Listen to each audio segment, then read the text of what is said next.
Labdien! Šajā fantastiskajā pavasara dienā. Labdien, labdien, Kristīne! Jā, sveika, Sandra!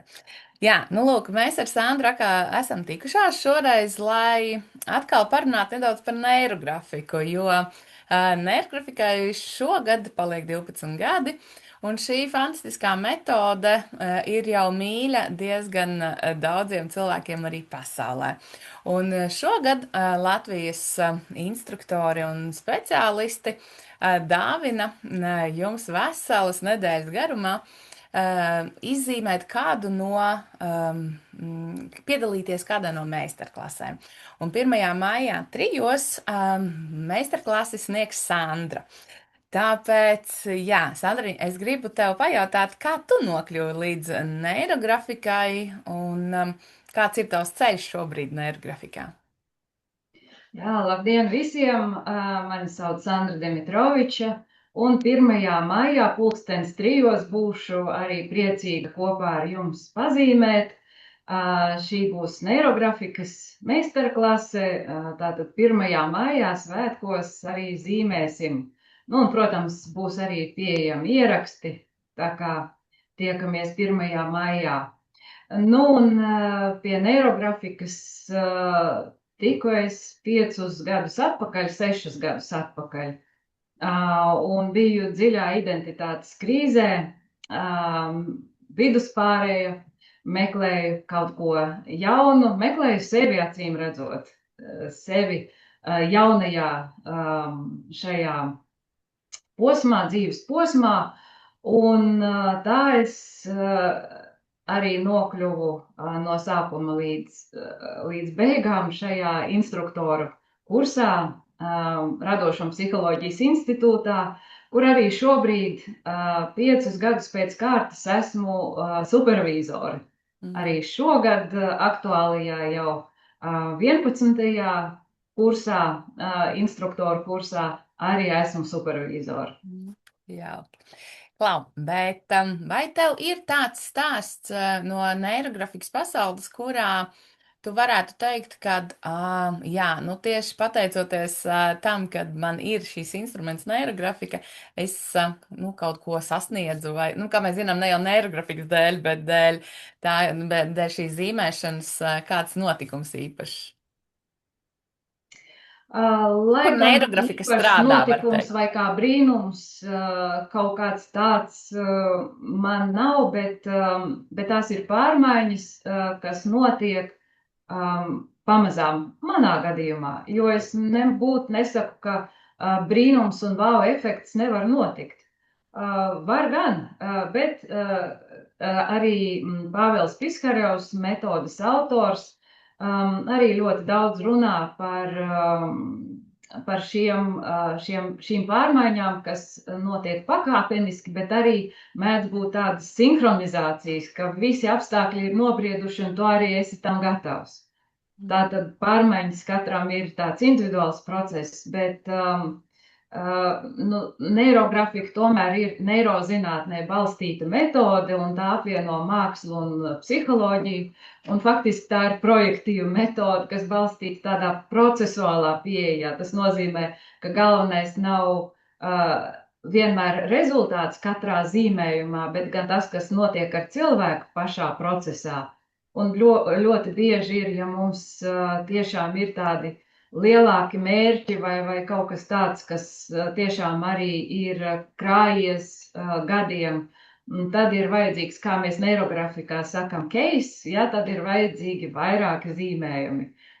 Nu, lūk, un runa tiešām nav tikai par tādu zīmēšanu, kā zīmēšanu brīnumam vai kaut kādam īpašam gadījumam, notikumam, kas arī bez šaubām ir iespējams, bet sajust kustību, sajust šo te kaut kādu īpašo impulsu sevī, mainīt savus sajūtas un arī zīmēšanas laikā līnijas, ko mēs zīmējam, viņas saskaras ar mūsu iekšējām robežām, ar iekšējo spriedzi, un turpinot šo darbu, šis saspringzinājums pakāpeniski transformējas, mainās, tiek pārveidots un faktiski mēs iegūstam resursus. Tādā veidā tā lielākā pārmaiņa, atbildot uz tavu īso jautājumu, ir mans garais izklāsts, ka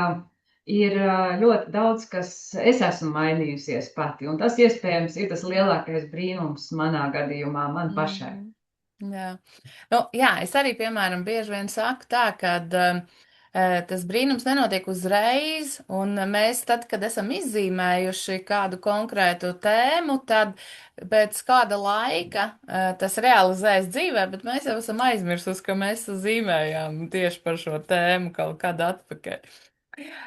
Kurš? Jā, pilnīgi noteikti, un ļoti daudz es atceros savā gadījumā, es zīmēju neirosintēzes algoritmus, kas ir balstīts uz, tā skaitā arī uz psihosintēzi, un tā tad runa ir par mūsu dažādām iekšējām lomām, un es arī zīmēju un pārdomāju un domāju, jo tomēr tie ir domāšanas algoritmi arī tā skaitā, ja tā tad par manu jauno profesionālo identitāti. Un tātad piestrādājot pie šīm dažādām lomām, un kura tad dominē un kura ir svarīga un pie kuras jāpiestrādā, tas arī man deva ilgtermiņā šo te jauno redzējumu. Jā. Tu jau gan pieskāries pie sev mīļajiem algoritmiem, bet tomēr varbūt ir kāds, kuru tu izmanto visvairāk vai visbiežāk no neirografikas algoritmiem. Visbiežāk es izmantoju algoritmu NeuroColor, kur ir, tas ir ļoti, ļoti man tuvs, interesants. Es arī labprāt viņu pasniedzu, labprāt izmantoju pašai, un strādāt ar krāsu man ir ārkārtīgi svarīgi. Protams, algoritms nav tikai par krāsu, tur ir daudz kas cits, bet runājot par krāsu šajā gadījumā, man personīgi ir tuvi zilie toņi, un mēs arī esam šodien ar tevi satikušās pilnīgi zilā, violetā, ļoti interesantā, nesarunājušas šajā krāsu gammā. Nu, lūk, un arī neirografikā krāsai patiešām ir nozīme, un krāsa ir saistīta ar viļņu frekvencēm, piemēram, zilie un violetie toņi rezonē ar smadzeņu frekvencēm, kas veicina dziļāku un mierīgāku apziņas stāvokli, un tie var būt, piemēram, teta viļņi, kur cilvēks kļūst atvērtāks iekšējām pārmaiņām, radošumam un jaunu risinājumu rašanās iespējām. Jā, paldies. Un tā tad 1. maijā 3 būs tava meistarklase. Vai tu varētu mums nedaudz dot tādu nelielu ieskatu, par ko būs šī meistarklase? Jā, es viņu nosaucu par neiromezglu, un šis arī ir algoritms neiromezgls. Un mums būs tāda situatīva meistarklase. Mēs veidosim ļoti skaistu, interesantu, bagātu zīmējumu ar pārdzīvojumiem, ar ļoti izteiksmīgu un jebkurā gadījumā arī vērtīgu. Tātad mums zīmējot, taču aktivizējas racionālā domāšana, bet arī ne tikai racionālā domāšana, arī tātad šī te, jo runa, kā es minēju, ir par domāšanas algoritmiem, bet īpaši tomēr arī procesi, kas notiek zemapziņā, bezapziņas procesi, un mēs strādājam simboliskajā telpā, un kur domāšana kļūst dziļāka, mazāk lineāra un bieži vien arī patiesāka, un ieskatīsimies arī sevī. Neiromezgls, ar ko mums asociējas, arī ar attiecībām, reizēm tās ir samezglotas. Var, protams, arī būt mezgls ir ārkārtīgi kā simbols bagāts ar dažādām iespējām un asociācijām, kas katram var būt savas. Un manā gadījumā es iedziļināšos tēmā komunikācija. kas man ir īpaši tuva, ņemot vērā arī manu ilgadējo darbību šajā laukā un arī maģistra grādu akadēmisko izglītību. Un mēs parunāsim par efektīvu komunikāciju un atcerēsimies, vai mūs sadzird, kad mēs kaut ko sakam, vai mūs saprot.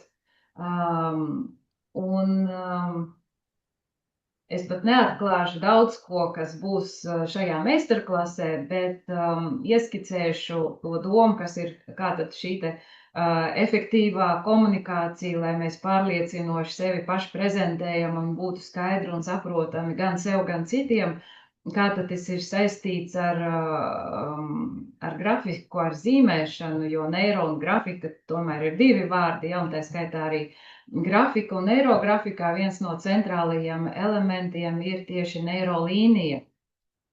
Un tā nav kaut kāda tāda nejauša skribele, mēs apzināti velkam līniju tur, kur negaidām to ieraudzīt, un šajā brīdī aktivizējas maksimāla uzmanība un koncentrēšanās, un tieši paradoxāli, ka caur šo koncentrēšanos cilvēks nonāk tā sauktajā plūsmas stāvoklī.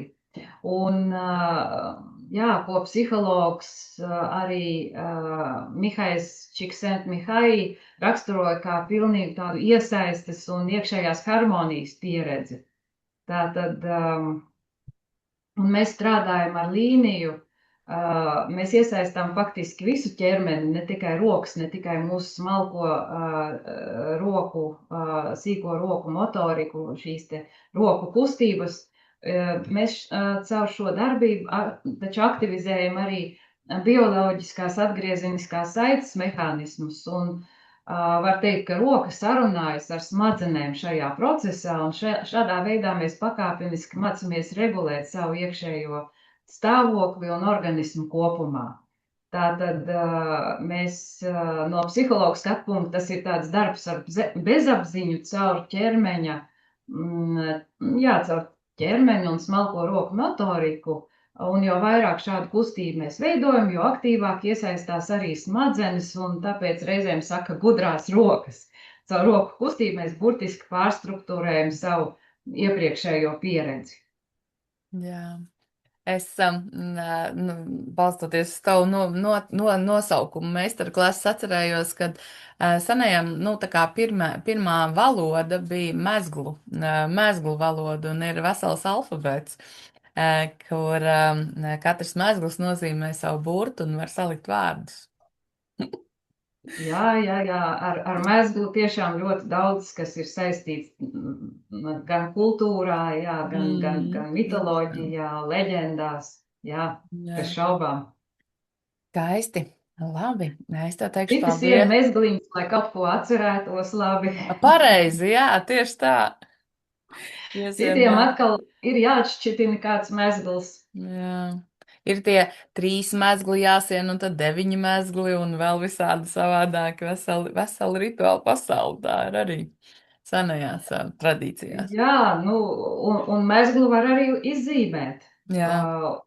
Interesanti runājot tieši par komunikācijas efektivitāti, arī strādājot kā supervizors, es arī skatos īpaši pievēršot uzmanību sākuma procesā, kad studenti sāk zīmēt algoritmus un strādāt ar savām iekšējām robežām. Daudzi zīmējumi ir tādi, līnija ir tāda, un mēs zīmējam līnijas, tātad, un arī sākuma procesā Karla Gustava Junga arī analītiskajā psiholoģijā runa ir par apļiem, tātad arī apļus, un daudz, kas ir saistīts tātad arī ar psiholoģiskajām prasmēm, un kā mēs skatāmies ar vizuālajiem neironiem, tātad caur spoguļu neironiem ar vizuālo kanālu skatoties uz to, ko mēs zīmējam, tiešām mainās iekšējās sajūtas saistībā ar to procesu, jo mēs vienmēr zīmējam saistībā ar kādu tēmu, kas mums ir aktuāla. Un tātad runājot par studentu darbiem un atceroties arī sevi tos 6 gadus atpakaļ, manas līnijas bija gana nepārliecinošas, varbūt tādas tievas, varbūt gana neizteiksmīgas, arī to noapaļojumi bija tādi, nu, kādi bija, tādi bija, ja, tā tad, un interesanti, ka caur līnijām ļoti daudz var pateikt par cilvēka raksturu, par viņa šī brīža situāciju un viņa attieksmi attiecībā uz konkrēto šo te tēmu, cik tā ir piesātināta, cik tā ir, jā, varbūt arī sāpīga, kaut kādā ziņā ļoti, jā, tāda aktuāla tēma šajā brīdī. Bet tad pamazām gan veidojas tehniskās iespējas izzīmēt, gan arī mūsos, ja mēs tātad šajā praksē, kas ir tiešām ir prakse, ir iespēja tātad sevi atklāt kaut ko tādu neparastu, interesantu, atklāt sevi, rast saikni ar sevi un ļoti mainās līnija. Nu, un kopumā neirografikas efektivitāte neslēpjas tikai vienā elementā, tikai līniju vilkšanā vai apļu zīmēšanā, bet gan šo faktoru kombinācijā un koncentrēt uzmanību ķermeņa, tātad, jā, roku, kustību, iztēles, aktivizēšana, simboliskā domāšana un regulāra prakse. Jā, un tieši šī kombinācija ļauj mums dziļāk saprast sevi un reāli piedzīvot arī tāds pārmaiņas, reālas pārmaiņas pašsajūtā, domāšanā, veselībā, apziņā. Jā, paldies. Es domāju, ka mēs varētu tad aicināt visus uz šo meistarklasi 1. maijā un tiekamies tavā meistarklasē. Jā, tiekamies meistarklasē, domājam par savām metaforām un izmantojot salīdzinoši vienkāršus vizuālos tēlus, mēs taču spējam labāk arī ieraudzīt savu situāciju. Un arī konsultēšanas praksē taču būtiski ir palīdzēt apzināties savas pašreizējās metaforas un izveidot jaunus tēlus. Kam es ieteiktu, kam neieteiktu šo praksi, ja ir kādas ļoti asas situācijas psiholoģiskas, ja varbūt arī kādas, kas ir saistītas ar kādu diagnozi, ja, tā tad tur jābūt ļoti uzmanīgam. Bet, jebkurā gadījumā zīmēšana ir arī terapeitiska. Nu, tā tad, ja cilvēks ir mākslas terapeits, tad metode kļūst par instrumentu terapijā. Ja cilvēks ir coach un runā par nākotni, par pārmaiņām, tad tā ir coachinga metode. Ja, tātad, ja cilvēks ir psihologs, izmanto šo praksi savā psihologu praksē, ja, tātad viss ir atkarīgs no tā, kā to izmantot, un bez šaubām katras nodarbības sākumā arī katrs profesionāls praktizējošs speciālists arī pastāstīs par riskiem, bet tātad mēs esam jebkurā gadījumā pozitīvi, jebkurā gadījumā tātad ņemot vērā visus gan riskus, gan arī to, ko metode var sniegt, rūpējamies par to, lai tiktu nodrošināta profesionāla telpa pozitīvām pārmaiņām, un noteikti gaidīšu 1. maijā 3:00 uz praksi, un kopā būsim iedvesmu un arī jebkurā gadījumā arī pārmaiņas, kas mums ir vajadzīgas, ne tikai iedvesmu un laba pašsajūta un prieks par izdarīto un skaists zīmējums, bet arī padomāsim par tēmu, kas mums šajā brīdī ir aktuāla. Paldies tev par sarunu, un tad jau uz tikšanos. Uz tikšanos 1. maijā.